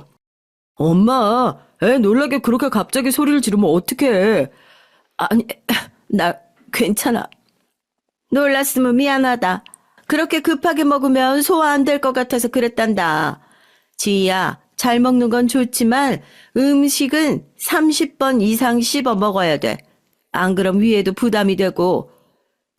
미안해요. 우리 집사람이 평생 가족이 아플까봐 걱정하는 마음으로 살아왔거든요. 혹시나 체할까봐 걱정돼서 그런 거니까 이해해줘요. 소리를 지를 정도로 마음이 간절해서 그런 거니까요. 네, 저 괜찮아요. 밥이 너무 맛있어서 제가 욕심부렸나 봐요. 꼭꼭 씹어 먹겠습니다. 어쨌든 그렇게 인사를 드리고 나서 집으로 무사히 돌아왔습니다. 말은 안 하지만 지혁이가 참 힘들게 살았겠구나 하는 생각이 많이 들더라고요. 얼마 후에 지혁이 어머니한테 연락이 왔어요. 밖에서 맛있는 걸 사주고 싶다고 한번 보자고 하시더라고요. 지혁이 어머니는 저한테 궁금한 게 많으시더라고요. 매주 운동은 얼마나 하고 있는지, 정기적으로 산부인과는 방문하고 있는지, 다른 지병은 없는지, 용변의 문제는 없는지, 치과는 얼마나 자주 가는지, 치열은 고른지, 건강검진은 제대로 받은 적이 있는지, 가족 중에 암은 없는지, 술은 얼마나 먹는지, 생리는 불순은 아닌지, 시력은 좋은지, 잠은 몇 시간이나 자는지 등등이요. 전 지혁이 어머니한테 성실하게 다 답해드렸어요. 그리고 물어봤죠. 어머님 몸 아픈 데 없으세요? 늘 건강하셨으면 좋겠어요. 그리고 마음도 편안하셨으면 좋겠고요. 저희 자주 같이 산책 가고 공기 맑은 데도 같이 가요. 지혁이 어머니는 저한테 이것저것 물어볼 때도 본인이 지나치게 집요하게 물어본다는 걸 알고 있지만 무조건 건강했으면 좋겠다는 생각에 압도돼서 질문들을 스스로 제어할 수 없는 느낌이었어요. 그리고 자기 건강을 그렇게 되물어주고 같이 산책 가자는 말에 감동을 많이 받으셨대요. 가족들은 어머니의 집착어린 잔소리에 많이 지쳐서 어머니를 피하고 외면하기 급급한데 전 아주 달랐다고 좋아하셨다고 해요. 제가 아주 따뜻한 부모님 밑에서 잘 배우고 자란 것 같다고 지혁이한테 칭찬을 많이 하셨답니다. 참 다행이라고 생각했지만 한편으론 아픈 엄마가 계속 걱정이 되더라고요. 어쨌든 내가 지혁이 엄마한테 잘 해드리고 점수를 좀 많이 따두면 엄마가 몸이 안 좋으셔도 이해하고 넘어가지 않을까 그런 생각이 들어서 더 잘 해드렸던 것 같아요. 그만큼 지혁이를 좋아해서 그런 것도 있었지만요. 지혁이 집에 놀러 갔는데 지혁이 어머니가 계속 부엌에만 있으시더라고요. 음식하는데 시간이 많이 걸린다고 놀고 있으라고 하시면서요. 지혁이 어머니는 음식에 파는 화학 조미료 넣는 걸 싫어하셔서 직접 장도 다 담그시고 조미료도 직접 다 만드신다고 하더라고요. 저흰 속도 편하고 좋지만 혼자 너무 고생하시는 것 같아서 부엌에 가서 음식을 좀 도와드리러 갔죠. 그나마 쉬운 두부를 썰다가 손가락이 좀 베었어요. 피가 그렇게 많이 나진 않았지만 피를 본 순간 지혁이 어머니 눈이 뒤집어지시더라고요. 목소리도 날카로워지시고 거의 패닉에 가까워지신 것 같았어요. 전 소독약에 밴드만 있으면 됐는데 결국 절 응급실까지 데리고 가셨죠. 파상풍 주사도 맞추시고요. 그 다음부터 부엌 출입 금지가 됐습니다. 몸은 편하지만 정말 마음이 불편하더라고요. 어머니의 하루가 너무 힘들 것 같더라고요. 집에 있으면서 계속 청소하고 음식 만들고 남들보다 하루하루를 몇 배는 더 힘들게 보내시는 것 같아서 보는 제가 더 힘들었네요. 아픈 사람이 집에 없도록 하는 게 인생 목표이신 것 같았어요. 지혁인 어릴 때 축구도 못했네요. 넘어지면 엄마가 너무 괴로워해서 마음껏 뛰어노는 친구들이 너무 부러웠다고 하더라고요. 운동하다가 다쳐도 말 안 하면 되겠지 했는데 엄만 다 알아채시고 선생님께도 자주 전화하시고 항상 학교 문 앞에서 마치고 나올 때까지 기다리고 계셨는데요. 사춘기 땐 그런 엄마가 너무 싫어서 가출한 적도 있었대요. 놀란 엄만 너무 충격을 받으셔서 며칠을 알아 누우셨고요. 나중에 아빠한테 소식을 전해 듣고 그제서야 엄마 속 썩이는 걸 그만두었다고 합니다. 그리고 외할아버지 얘기를 듣고 엄마를 조금은 이해하게 됐다고 하더라고요. 지혁이랑 우리 집에도 인사를 갔었는데 우리 부모님이 계속 웃기만 하시더라고요. 듬직한 아들이 생긴 것처럼 기분 좋다고 하시고요. 지혁이가 있어서 저랑 떨어져 살아도 마음이 놓인다고 하시더라고요. 별다른 말을 많이 하시진 않았는데 지혁이를 보고 계속 웃고 좋아하시니까 지혁이도 우리 부모님이 너무 편해서 애교도 부리고 이런저런 말을 많이 하더라고요. 거실에서 우리 외할아버지 사진을 뚫어져라 보고 있길래 전에 베트남전에 참전하셨던 할아버지가 그분이라고 같이 참전하셨던 친구분이랑 같이 찍은 사진이라고 얘기를 해줬죠. 근데 나 외할아버지 친구분이랑 좀 닮지 않았어? 어? 그러고 보니까 그러네. 사실 내가 너 처음 봤을 때 어디서 되게 많이 본 사람 같고 낯이 많이 익어서 되게 편하게 말을 걸었거든. 그러고 보니까 외할아버지 친구랑 되게 많이 닮았네. 신기하다. 지혁인 그 이후에도 한참을 사진을 바라보다가 같이 저녁을 먹었습니다. 친구들이랑 저 어렸을 때 온갖 사고치고 다닌 얘기, 남녀 통틀어 동네 싸움 짱이었던 제 웃긴 과거까지 다 나와서 다들 한참을 웃고 즐겁게 보낸 것 같아요. 집안 구석구석 소개해주다가 다락도 구경시켜줬고요. 아주 오래된 나무 박스를 보더니 이 안에 뭐 있어? 아, 그거 외할아버지 거라고 하던데 뭐가 들어있는진 잘 모르겠어. 우리가 열어본 그 안엔 외할아버지의 일기장이 있었습니다. 지혁인 봐도 되냐고 물어보더니 그 일기장을 조심스럽게 보고 엄청나게 울기 시작했어요. 내가 걱정하면서 물어보니까 내용이 너무 슬퍼서 운다고 하더라고요. 저도 어렸을 때 읽으면서 계속 우니까 아빠가 다음부터 상자에 넣어서 다락방에 넣어두셨거든요. 한 글자 한 글자 보는데 진심이 느껴진다고 너무 마음이 아프다고 하더라고요. 사진을 좀 찍어도 되냐고 해서 그렇게 하라고 했어요. 상견례 날짜가 정해지고 전 지혁이 부모님을 다시 만났어요. 제 손가락을 보시고 괜찮냐고 계속 물어보시더라고요. 상처는 그 다음날 다 아물었다고 말씀드리니까 정말 다행이라고 진심으로 좋아하시더라고요. 전 망설이다가 어렵게 입을 뗐습니다. 저 사실은 드릴 말씀이 있어요. 저희 엄마에 관한 건데요. 엄마가 어릴 적 팔다리 부분 근육계통에 병을 좀 앓으셨는데 지금은 거의 다 좋아지셨어요. 다만 오른손이 아직 좀 불편하세요. 유전되거나 할 위험은 없는데 미리 말씀드려야 할 것 같아서요. 지혁이 어머니 얼굴이 급격히 어두워지시더라고요. 유전이 안 되는 게 확실하냐고 몇 번이나 물어보셨죠. 전 확실하다고 말씀드리고 전 건강하니까 염려하지 않으셨으면 좋겠다고 말씀드렸죠. 드디어 상견례 자리가 마련되고 가족들이 한자리에 모이게 됐는데 세상에 지혁이네 엄마가 엄마의 불편한 손을 보고 농사나 짓는 청껏인 줄로만 알았더니 몸도 병신이었네 라는 충격적인 소리를 하신 겁니다. 마음이 많이 아프신 분이라고는 들었지만 저랑 엄마 너무 충격을 받았어요. 지혁이가 말리면서 얘기를 더 하지 않았으면 당장 엄마를 모시고 박차고 나갔을 겁니다. 지혁이는 항상 어렸을 때 거실에 있는 액자 속에 외할아버지 사진을 좋아했었대요. 건강하고 세상 밝은 얼굴이셨으니까요. 지혁이 엄마는 그 사진을 보면 기분이 좋다가 밉다가 짜증이 났다가 그리웠다가 하셨대요. 아버지의 젊은 날에 대한 그리움과 애증이 뒤섞인 감정이셨겠죠. 근데 그 똑같은 사진을 저희 본가에 갔다가 보게 된 거죠. 오래된 사진첩이랑 이것저것 검색해서 찾아보기도 하고 남아있던 외할아버지의 일기를 보게 됐는데 그것 때문에 두 분 사이를 제대로 알 수 있었다고 하더라고요. 두 분은 원래 같이 부산에서 자란 친구 사이셨대요.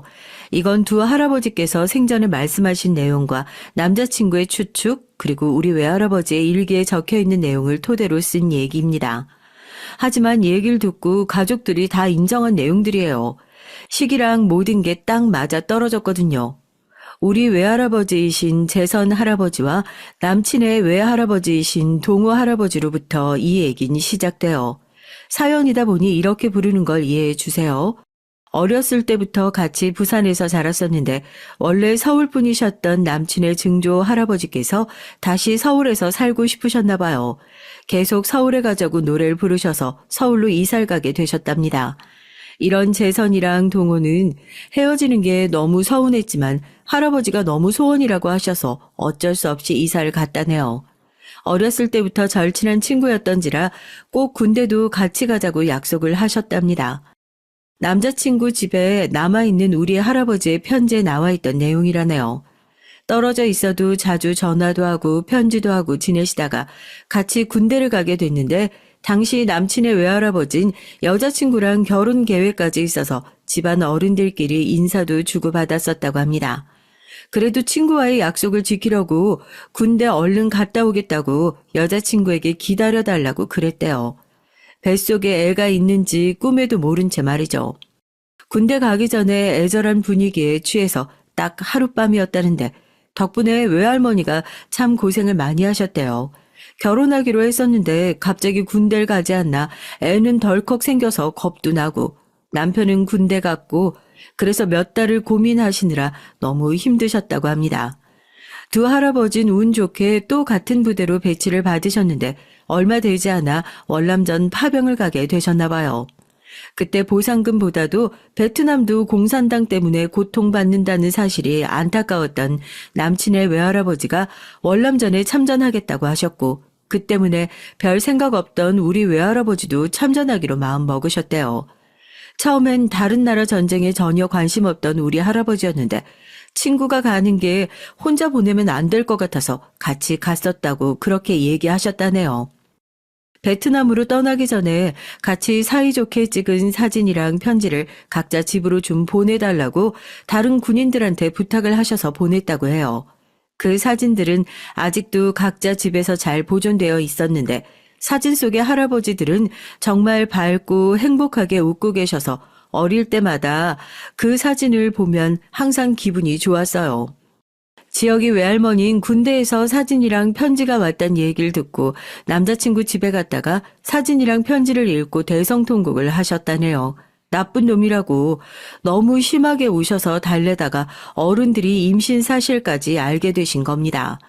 급하게 군대로 연락을 취해보셨지만 이미 파병 간 후였다네요.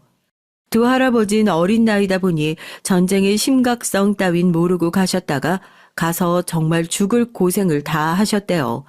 제일 힘드셨던 때는 어린아이들이랑 노인들이랑 안심하고 같이 얘기하고 웃다가 그 무리 중에 숨어있던 어린 여자애가 쏜 총에 전우를 잃었을 때였대요.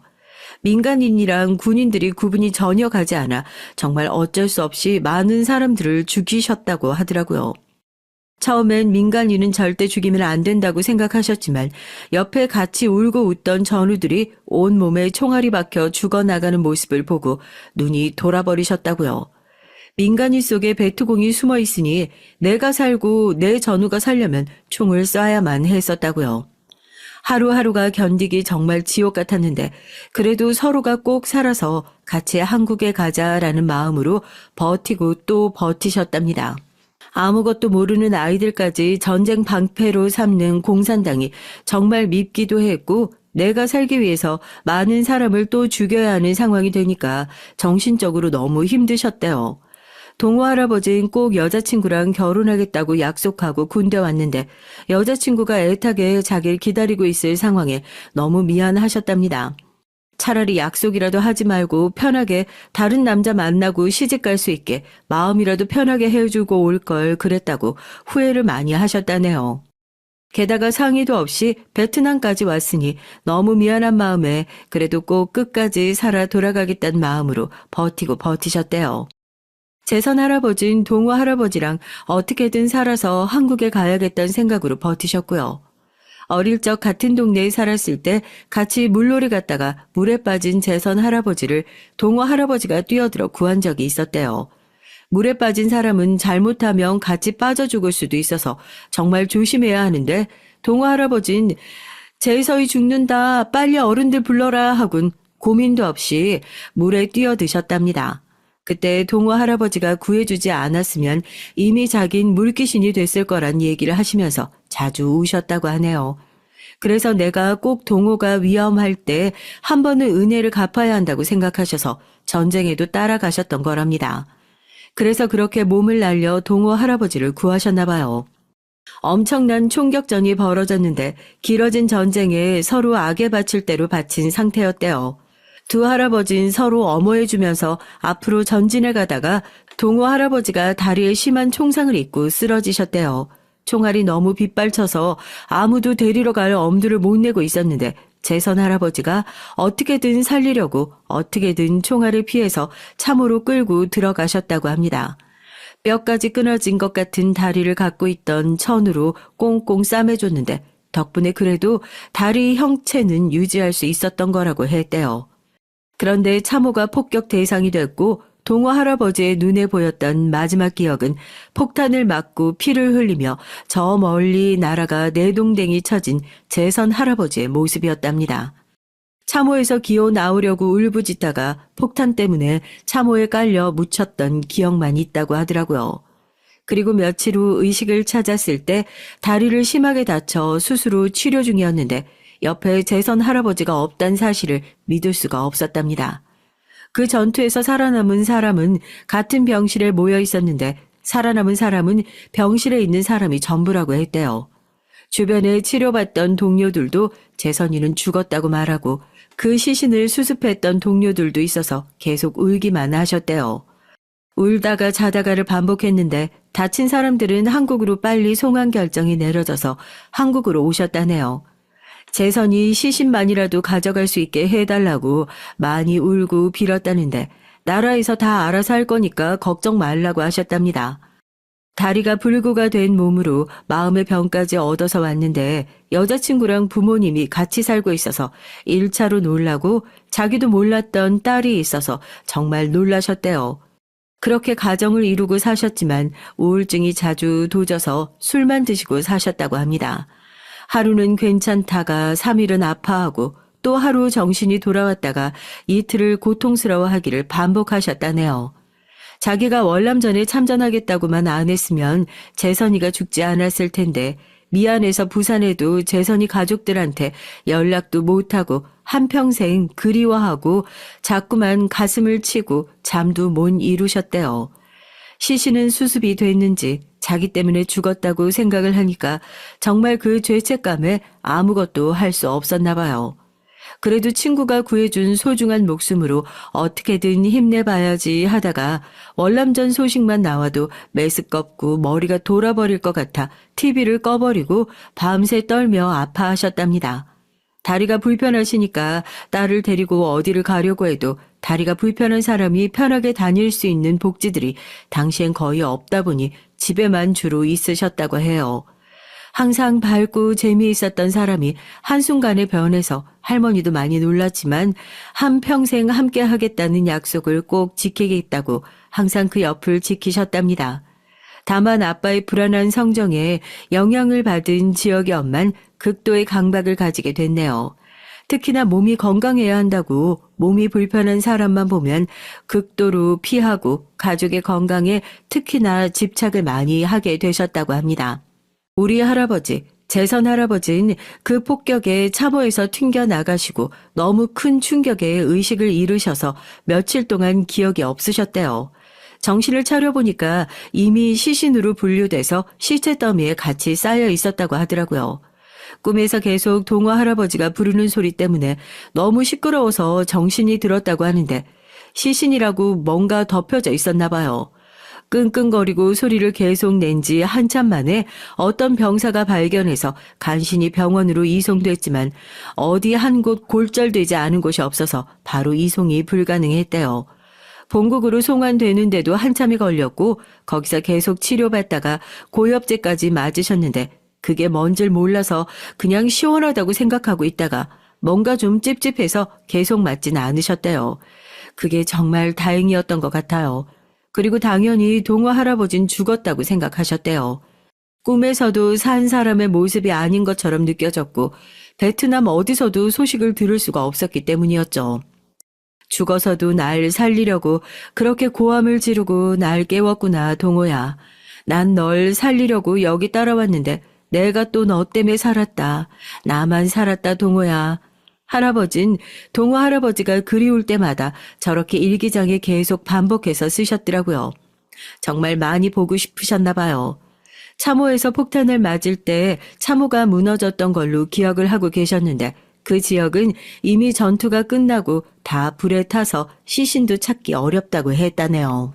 어디서라도 살아있으면 좋겠다 그런 생각에 일부러 생사를 확인하지 않으셨대요. 살아있으면 어떻게든 연락이 올 거라고 믿고 계셨으니까요. 반드시 나를 찾을 거라고 생각했지만 평생을 기다려도 연락이 오질 않아서 동호는 정말 죽었구나 하고 생각하고 슬퍼하며 사셨답니다. 송환되어 돌아오셔서 온갖 괴로움에 아무 생각이 없었지만 집안에서 어떻게든 결혼하라고 해서 가정을 이루셨고요. 전쟁을 겪은 후라 겉은 멀쩡해 보여도 여러 군데 많이 아프고 힘든데 나 같은 사람이랑 결혼해도 되겠냐고 선본 사람한테 물어보셨답니다. 근데 선본 여자분이 너무 멋진 대답을 하셔서 반하셨대요. 사람 살다 보면 몸 아픈 건 당연한 거 아닙니까? 나이 들면 몸 안 아픈 사람 아무도 없죠. 서로 골골 하면서 아껴주고 좋아해주면 전 상관없습니다. 저만 좋아해주면 돼요. 참 착하고 선한 모습에 결혼을 하셨는데 괜히 본인이랑 결혼해서 한평생 고생만 시켰다고 자주 마음 아파하셨대요. 결혼 후 그냥 몸이 아프고 힘들다고만 생각했는데 점점 고엽제 부작용이 드러나는 데다가 나중에 태어난 딸이 근육 이상으로 손과 다리가 불편하게 태어난 걸 보고 너무 마음이 아파하셨대요. 내가 무지해서 이런 일이 생겼다고 친구도 지켜주지 못했는데 자식마저 아프게 만들었다고요. 그래서 딸 치료하는데 한평생을 바치셨다고 해도 과언이 아닐 정도로 지극하셨다네요. 나중에 딸, 그러니까 우리 엄마죠. 엄마는 할아버지의 지극정성에 몸이 많이 좋아져서 손만 장애가 좀 남으시고 다른 곳은 거의 정상으로 보일 정도로 좋아지셨다고 합니다. 손은 좀 불편했지만 공부도 잘하고 참하고 선하셔서 어릴 때부터 같이 알고 지내던 동네 청년이 청혼을 했었는데 계속 거절하시다가 3번 만에 항복하고 결혼하셨다네요. 결혼 조건이 자식을 낳지 않는 거였는데 남편도 동의하셔서 결국 결혼을 하셨답니다. 엄만 고엽제 부작용이 유전돼서 몸이 아프셨다 보니까 자식한텐 본인이 힘드셨던 걸 절대 물려주고 싶지 않으셨던 것 같아요. 아빠는 손이 좀 불편할 뿐이지 세상에서 엄마가 제일 예쁘다고 항상 아껴주셨고요. 지금도 항상 하루 일과가 끝나면 아빠가 엄마를 이리저리 주물러 주시고 잠드시곤 하시거든요. 재선 할아버진 엄마가 결혼하는 걸 보고 안심하셨는지 결혼하고 얼마 안 돼서 돌아가셨대요. 사실 고엽제 부작용 때문에 자주 병원에 가셨고 엄마 앞에서 내색은 잘 안 하셨지만 정말 많이 고통스러워 하셨대요. 밤에 항상 앓으시면서 고통스러워 하셨지만 돌아가시기 전엔 이제 드디어 우리 동호 만나러 간다고 하시면서 웃으면서 편하게 가셨다고 합니다. 이제 보니 남자친구가 사진 속 동호 할아버지를 정말 많이 닮은 게 외손주라서 그랬던 건데 그런데 어떻게 우리가 이렇게 만난 건지 정말 신기한 것 같아요. 외할아버진 우리 집에서 항상 자랑거리셨어요. 전쟁에 참여하셔서 용감하게 싸우시고 몸은 자주 아프셨지만 엄마를 누구보다 아끼고 헌신적으로 치료해 주셨으니까요. 일찍 돌아가셔서 얘기로 전해 들었을 뿐이지만 우리한테 영웅이셨죠. 사진 속의 두 할아버진 늘 젊고 환하게 빛나는 청년이었습니다. 항상 그 사진을 보면 기분이 좋았는데 지역이랑 전 이 오랜 인연에서 반드시 만나야 하는 사람들이었네요. 혹시 외할아버지들끼리 다리를 놔주신 건가 하는 생각도 들더라고요.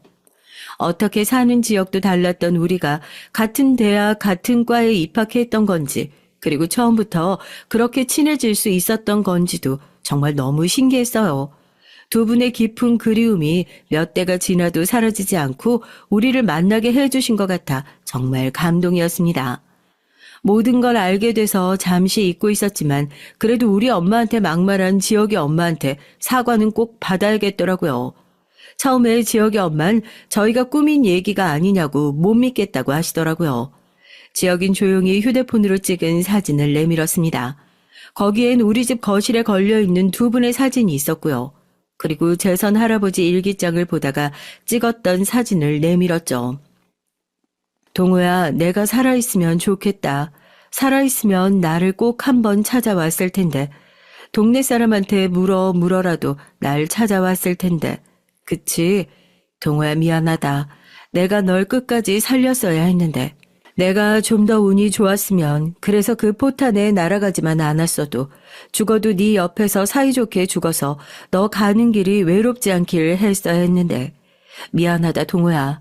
차디찬 흙더미에 널 아프게 두고 나만 이렇게 억세게 살아남아 버렸다. 우리가 그 전쟁터에 가지 않았으면 이 좋은 세상을 얼마나 재미나게 살아갔을까. 그때 널 말렸더라면, 내가 가기 싫다고 때라도 부렸었다면 뭐 그런 쓸데없는 생각을 한다. 그럼 네 그 환한 웃는 얼굴을 오래 볼 수 있었을 텐데. 너도 나도 자식 낳아서 같이 소풍도 가고 같이 노래도 부르고 이 살기 좋아진 세상에서 얼마나 좋았을까. 그 생각을 한다. 보고 싶다 동호야. 재선 할아버지는 가지고 있었던 동호 할아버지 사진 앞에 늘 물 한 그릇과 향 하나를 피우고 자주 기도를 하셨대요. 항상 깨끗한 물이랑 철마다 맛있는 과일이나 음식 같은 것도 하나씩 올려두셨고요.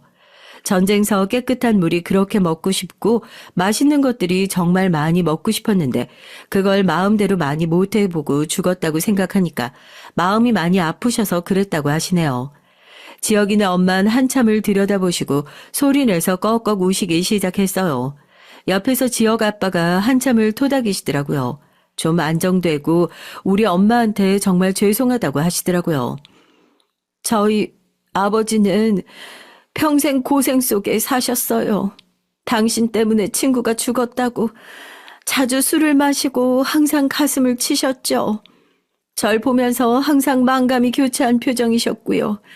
친구 덕분에 살아서 게다가 눈앞에 자식 때문에 더 열심히 살아야겠는데 아버지 다리가 늘 걸림돌이었어요. 게다가 아버지를 겁내는 제 얼굴은 아버지를 더 힘들게 몰아붙이는 것 중 하나였던 것 같아요. 예전엔 장애인에 대한 처우가 좋지 않아서 어디 나가는 것도 쉽지 않았죠.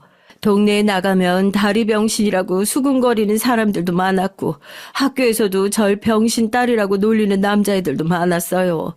큰일을 하고 돌아오셨지만 돌아오는 건 사람들의 수군거림과 멸시가 더 많았죠. 그것보다 친구의 희생으로 고국으로 돌아왔지만 정작 본인이 할 수 있는 게 별로 없다는 생각에 항상 집에 틀어박혀서 아파하시고 힘들어하셨던 기억밖에 없네요. 넌 태어나지 말았어야 됐다. 왜 태어났어? 왜? 이런 소리 자주 하시고 그리고 나선 또 본인 뺨 마고 때리고 울고 미안하다고 절 안아주시기도 하셨고요. 자식 봐서라도 힘을 내서 살아가야 되는데 마음이 너무 지옥이어서 그게 너무 힘드셨던 것 같아요. 그 옆에서 그 모습들을 지켜보니 난 절대 다치거나 아프면 안 되겠다. 그럼 사람이 저렇게 망가지는구나 하는 생각이 점점 커지고 커져서 강박이 되고 말았네요. 그 이후로 몸 아픈 사람만 보면 많이 피하고 무서워하게 됐어요. 제가 몸이 안 아프려다 정신이 마음이 아픈 사람이 되고 말았죠. 정말 죄송합니다. 정신없는 사람이 한 말에 상처받지 않으셨으면 좋겠어요. 정말 죄송합니다. 지혁이 어머니께서도 정말 많이 힘드셨을 것 같네요. 두 분이 서로 생사를 제대로 확인해 보셨으면 좋았을 텐데 정말 서로가 죽었다는 사실을 확인할 용기가 없으셨던 것 같네요. 근데 그 두 분의 자손들이 이렇게 또 인연이 닿았다고 하니까 정말 신기하네요. 아까 말씀하신 것 때문에 많이 놀랐지만 사과하신 일이고 앞으로 또 그러지 않으신다면 저도 문제 삼지 않겠습니다. 그리고 걱정하실 것 같아 미리 말씀드려요. 저희 아버지는 고엽제 부작용으로 많이 힘들어하셨고 저도 그 영향으로 어렸을 때부터 많이 아팠답니다. 그래서 제 고통을 자식한테 절대 물려주고 싶지 않았어요.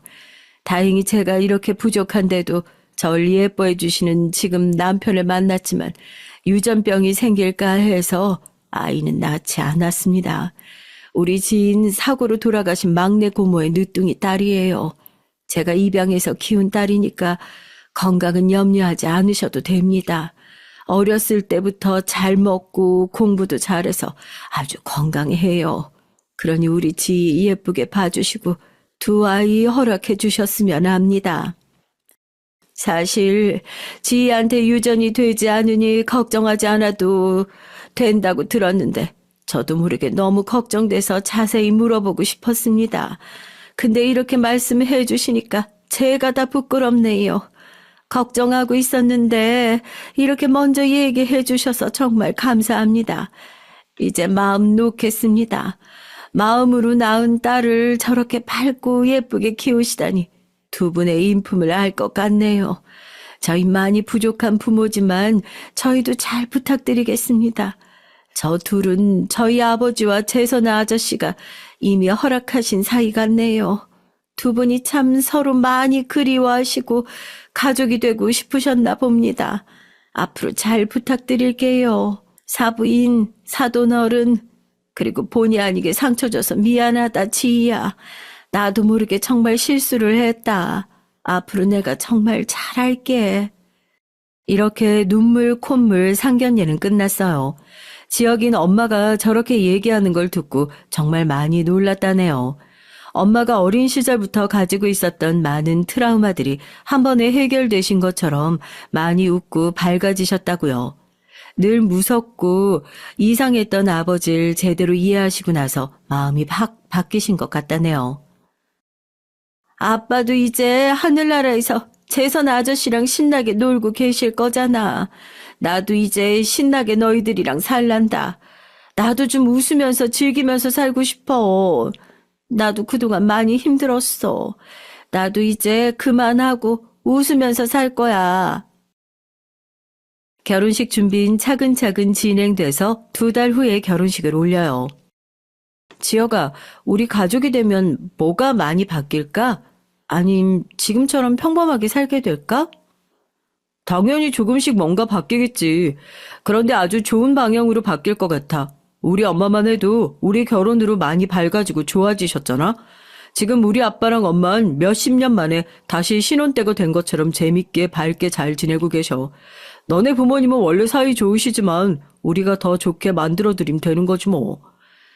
더 좋게 어떻게 만들어드려? 무슨 방법이라도 있어? 당연히 있지. 그게 말이야. 아, 빨리 좀 말해봐. 왜 그렇게 뜸을 들여? 부모님들이 좋아하실 일이 뭐 있겠어. 손주 보시는 거지 뭐. 우리가 애를 팍팍 낳아서 두 집안의 귀염둥이들 안겨드리는 거지 뭐. 뭐? 근데 너 허리 디스크 심해서 병역 면제도 받은 몸 아니야? 애를 팍팍 만들 순 있겠어? 당연하지. 이상하게 그때 신관 받을 때만 디스크가 터지고 난리가 났었는데 그때 이후엔 계속 괜찮아지더라고. 이것도 외할아버지의 큰 그림이신가? 그런 의미에서 나의 허리 상태를 지금 확인해보면 어때? 뭐? 그거 내가 지금 어떻게 확인해봐?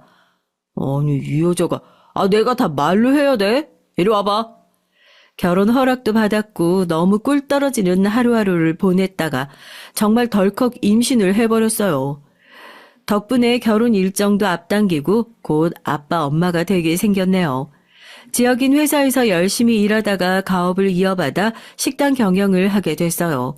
요리엔 소질이 없지만 장사 소질이 있는지 본점이랑 대리점들 잘 관리해서 아버지한테도 칭찬을 받았다고 좋아하더라고요.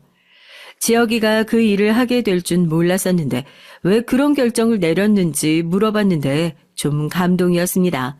큰 회사에 들어가서 열심히 일하고 승진하는 삶도 좋지만 가족이 최우선인 삶을 살고 싶다고 말이에요.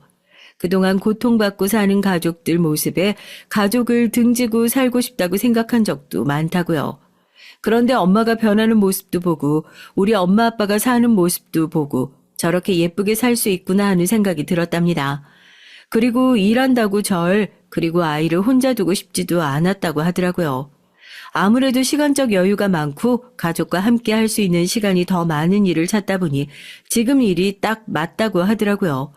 이유를 듣고 시아버지도 흔쾌히 허락하셨다네요. 대신 농땡이는 안 된다고 하셔서 일할 땐 정말 열심히 하긴 하더라고요. 시어머니는 임신했다는 얘기를 들으시고 정말 기뻐하셨습니다. 애도 내가 자주 봐줄 테니 많이만 낳으라고 하시더라고요. 쌍둥이를 낳아도 좋다고 하시면서 웃으시는데 괜히 마음이 뭉클하더라고요. 집안의 자손이 귀해서 제 임신이 너무 설레고 기분이 좋다고 하시는데 저도 마음이 몽글몽글 하더라고요. 제가 결혼하고 나서 시어머니도 정말 많이 좋아지셔서 청소도 이제 하루에 한 번만 하시고 음식은 여전히 정성스럽긴 하지만 그렇게 강박적으로 하지 않으시더라고요. MSG가 소량 먹으면 아무 문제가 없다고 하시면서 고향의 맛도 몇 번 사용하니까 좋더라고 하시더라고요. 애기 이유식 만들 생각에 너무 설레하셔서 애기 아직 팔다리도 없어요, 어머님. 조금만 기다려주세요. 말씀드리니까 한참을 웃으시더라고요. 엄마한테 영상통화를 걸어서 엄마 아빠한테 배가 이렇게나 나왔다고 투정도 부리고 엄마가 해주는 밥이 먹고 싶다고 했더니 두 분이 또 음식 바리바리해서 서울까지 올라오셨더라고요.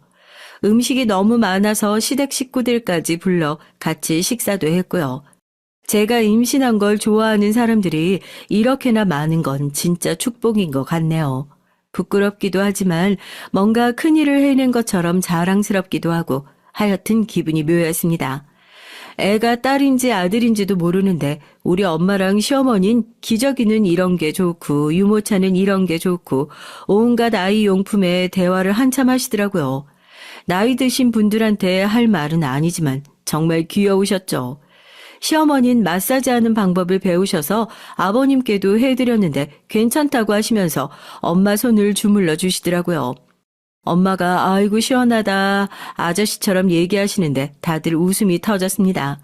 시어머니는 제가 그 소문난 성북동 약손입니다 하면서 능청스럽게 으스대시는데 너무 웃겼어요. 배불뚝이 티가 덜 날 때 결혼식 하려고 날짜를 앞당겼는데 그래도 많은 분들이 참석해 주셨어요. 서울보다 부산에서 하고 싶어서 부산에서 했는데 친구들도 많이 와서 축하해줬고 제일 감동이었던 건 축사를 해주신 어르신이셨죠. 나이 지긋하신 할아버지셨는데 어릴 적 할아버지의 친구분이시더라고요. 연세가 많이 드셨는데 본인 일처럼 기뻐해 주시고 눈물도 지으셨습니다. 동호랑 재선이가 지켜주니까 너네는 꼭 잘 살고 행복할 거다 하시는데 정말 눈물이 나더라고요. 몇 분 안 되셨지만 오셔서 우리들 손도 잡아주시고 시어머니도 보고 얘가 동호 딸이가 동호 아이고 우리 동호야 하시고 우는 할아버지도 계셔서 우리는 또 같이 울었고요. 그리고 어렸을 때 두 분들이 같이 찍으셨던 다른 사진들을 찾아서 저희한테 주셨습니다. 어렸을 때 두 분의 사진을 보는 것만으로도 기분이 좋고 마음이 뭉클해지더라고요. 시어머니도 보시고 한참 우시고 엄마도 할아버지 생각에 눈물이 고이시고요. 어르신들 주소랑 연락처도 여쭤보고 나중에 부산에 갈 때 꼭 찾아뵙겠다고 약속드렸습니다. 결혼식 후에 이런저런 얘기하다가 저희 외할아버지는 부산 바다에 화장해서 뿌려드렸다고 하니까 남편 외할아버지도 그렇게 해드리면 좋겠다고 해서 그렇게 해드리기로 했어요. 물론 할머니들도 마찬가지고요. 유골함에 그냥 모셔져만 있었는데 이제 두 분이서 재밌게 바다 구경도 하시고 자유롭고 편하게 계시면 더 좋지 않을까 생각하신 것 같아요. 어릴 적 두 분 사진 보다가 그런 생각이 드셨나 봐요. 사람들은 월남전에 대해서 부정적인 생각이 많더라고요. 우리 군대가 가서 민간인들 많이 학살했다고 하고 나쁜 짓들만 골라서 했다고 하면서요. 민간인들과 베트공을 구별할 수 없는 그런 상황에서 살기 위한 전우들을 지키기 위한 행위들이었다고 해도 많은 사람들을 죽이지 않았냐고 하면서요. 정 가끔 묻고 싶어요. 그런 똑같은 상황이 되었을 때 당신을 어떻게 할 건지. 우리 할아버지들의 아름다운 젊은 날을 팔아 받은 그 보상금을 나라 살림에 보태고 많은 병을 얻고 장애도 얻고 그 많은 전우들을 이루셨는데 우린 그 덕분에 좋은 나라에 편안하게 잘 살고 있는데 비난만 하는 사람들을 보면 참 마음이 아파요. 물론 불미스러운 일들도 많이 있었겠죠. 상처받은 사람, 고통을 준 사람, 전쟁 속에선 어느 한쪽도 자유로울 수 없는 것 같네요. 다시는 그런 상황이 반복되지 않았으면 하는 바람입니다. 가장 전쟁이 일어날 위험이 많은 분단 국가에서 살고 있지만 말이에요. 전쟁은 우리 할아버지들 뿐만 아니라 참 많은 것들을 빼앗아 가니까요. 생전에 같이 만나지 못하고 그리워만 하셨던 두 분이셨지만 이제 가족이 되셨으니까 지금은 같이 행복하시겠죠? 저랑 남편을 보면서 두 분도 마음의 병 치유하시고 여한이 없으셨으면 좋겠습니다. 더 이상 전쟁 없는 이 땅에 모두가 살아갈 수 있길 바라요. 사연을 듣는 여러분들의 하루도 늘 편안하고 행복하셨으면 좋겠습니다.